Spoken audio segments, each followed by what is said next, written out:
زیادہ خوشی ہمیں اس بات پہ ہو رہی ہے، اللہ تعالیٰ جزائے خیر عطا فرمائے۔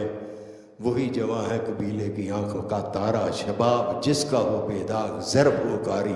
ہمیں بڑی امیدیں ہیں عزیز صاحبزادہ سید فراست علی بخاری پہ کہ یہاں اس شہر میں آتے ہوئے مجھے یاد ہے یہاں بھی لوگ بیٹھے ہوئے ہیں، کتنا 2-2.5 گھنٹے کا سفر ہے شین، 2-2.5 گھنٹے کا سفر ہے شین۔ وہاں میں نے ان کی ڈیوٹی لگائی نماز جمعہ کے لیے، جمعہ کی خطابت کے لیے، وہاں کے لوگ بھی یہاں بیٹھے اور میں بھی گواہ ہوں۔ مجھے سے کہا پاپا جان میں جانے کے لیے تیار ہوں، لیکن ایک مہربانی کریں، انہیں کہہ دیں کہ میں کوئی نذرانہ اور ہدیہ وصول نہیں کروں گا۔ جانے کے لیے میں تیار ہوں لیکن میں کچھ لوں گا نہیں۔ میں نے کہا بڑی اچھی بات ہے۔ انہوں نے مجھ سے رابطہ کیا یا اشارہ کو پٹرول دے پیسے لے لین کر، میں اشارہ کو آ رہی ہے یار جی تو مکے آپ لے لین گے، ابھی ان کا چلتا ہے چلنے دو۔ شیعن کے بعد پھر شیع میں کافی عرصہ تک وہ حضرات بھی یہاں بیٹھے ہوئے ہیں، ان کو بھی پتہ ہے بغیر کسی قسم کے معاوضے کے اور بغیر کسی قسم کے مشاعرے اور وظیفے کے اس خدا کے بندے نے کام شروع کیا۔ آج بھی دعا گواہ ہے وہ لوگ بھی اور میں بھی کہ اللہ تعالیٰ اس کے کام میں برکت ڈالے۔ اس کے بعد تیسرا مرکز تھا ہمارا یہ جو آج کل علامہ مولانا محمد صفوت اللہ صاحب جہاں مرکزی جماعت اہل سنت یا عامر رود والی، اس کے اوپر کام شروع کیا۔ اور اس کے بعد مجھ سے انہوں نے تنہائی میں ایک دن کہا میں آپ سے بات کرنا چاہتا ہوں۔ میں کیا کریں، کیا بات کرنا چاہتے ہیں؟ تو انہوں نے کہا میں نے جو یہاں تجربہ حاصل کیا، جو مشاہدہ کیا ہے، جو طریقہ کار دیکھا ہے، وہ یہ ہے کہ اگر کسی بھی تنظیم کے ماتحت کسی بھی تنظیم کے ماتحت کام کرنا ہے تو وہ کام یا تو میرا کام ہوگا یا اس تنظیم کا کام ہوگا، وہ دین کا کام نہیں ہوگا۔ اتفاق کرتے ہیں آپ اس سے؟ کوئی بھی نہیں کرے گا۔ اس نے کہا اگر تنظیم کے تحت کام کرنا ہے تو وہ میرا کام ہوگا، اور تنظیم جو ہے وہ مجھے پالے پوسے گی اور میں تنظیم والوں کو پالا پوسا کروں گا۔ مجھے اجازت تو میں بالکل اپنا کہیں بھی بیٹھ کے میں ایک چھوٹی سی بستی چاہتا ہوں، لیکن اس بستی کو مدینہ بنا کے بیٹھنا چاہتا ہوں۔ چھوٹا سا گھر، چھوٹا سا مکان، چھوٹا سا ایک جگہ چاہتا ہوں، لیکن جگہ وہ چاہتا ہوں کہ جہاں اور کسی کی مداخلت نہ ہو، جو دین کا کام ہے اور جو دین کا حکم ہے اس کو میں نافذ کر سکوں۔ باقی صورتحال آپ سب کے سامنے ہے۔ ہم نے اپنی کیپیسٹی بڑھانے کے لیے کیا ہم نے حدود الہیہ کی مخالفت نہیں کی؟ عورتوں اور مردوں کے مخلوط اجتماعات نہیں کیے؟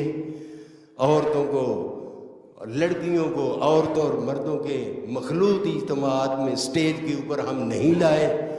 ان کی محفل مجلسیں اکٹھی نہیں کی؟ یہ کیا ابھی کل بات ہو رہی تھی مولانا صفوت اللہ مجددی صاحب سے، میں کہہ رہا ہوں مانو کہ ہم حق اور باطل کا نکاح کروانے کے لیے یہاں بیٹھے ہوئے ہیں، حق اور باطل کی تمیز کروانے کے لیے نہیں بیٹھے ہوئے۔ باطل دھوئی پسند ہے، حق لا شریک ہے۔ ایک آواز بھی اس کے حق میں نہ اٹھے، حق پھر بھی حق ہے۔ باطل باطل ہے، سارے ہاتھ اس کے حق میں کھڑے ہو جائیں، باطل پھر بھی باطل ہے۔ یہاں افرادی قوت کو نہیں دیکھا جاتا۔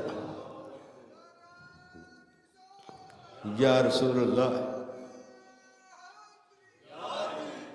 کوئی مولانا صاحب، کوئی مفتی صاحب، کوئی قاضی صاحب، کوئی محدث صاحب اجازت دیتے ہیں اپنی مسجد میں کسی عورت کو اذان پڑھنے کی؟ جی دیتے ہیں اجازت کہ اذان پڑھ لیں؟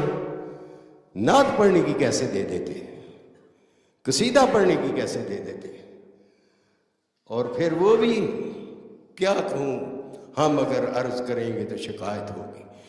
یہ سارے کا سارا کمپرومائز جو ہے یہ ماڈرن انتظامیہ جا ان پڑھ انتظامیہ اس کے پریشر کی وجہ سے ہو رہا، اور مولانا اور امام جو ہیں وہ مجبور ہیں تو اس لحاظ سے میں عرض یہ کرنا چاہتا تھا کہ جس اخلاص کے ساتھ اس خدا کے بندے نے محنت کی ہے، جس طرح بے لوث محنت اس بندے نے کی ہے، اللہ تعالیٰ نے تھوڑے ہی وقتوں میں اسباب بھی پیدا فرما دیے، معاون بھی پیدا فرما دیے، ساتھی بھی پیدا فرما دیے، اور الحمدللہ آج یہ اس نہائی تک اور اس سطح تک پہنچے ہیں۔ اللہ تعالیٰ دن دگنی رات چگنی ترقی عطا فرمائے، کام میں برکات عطا فرمائے، اخلاص میں برکات عطا فرمائے، معاونین کو اللہ تعالیٰ صحت و سلامتی عطا فرمائے۔ ایک بار پھر ان کے دل کی گہرائیوں سے مبارکباد پیش کرتے ہوئے یہاں میں اپنے بیٹی کا، ان کی اہلیہ محترمہ کا بھی وہ کردار نہیں بھولوں گا۔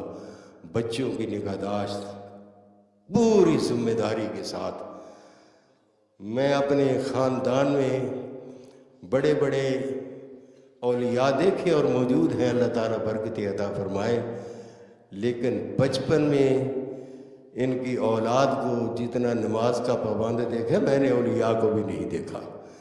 یعنی نماز کے اور روزے کی پابندی جس طرح اس بیٹی نے اپنے بچوں کی پرورش کی ہے، اور اس کے ساتھ ساتھ درس و تدریس کا انتظام جس طرح سنبھالا ہے، مستورات کی تعلیم و تربیت کا نظام جس طرح سنبھالا ہے، اللہ تعالیٰ اسے بھی عمر دراز عطا فرمائے، صحت کاملہ عطا فرمائے، اس کے کام میں بھی برکات عطا فرمائے۔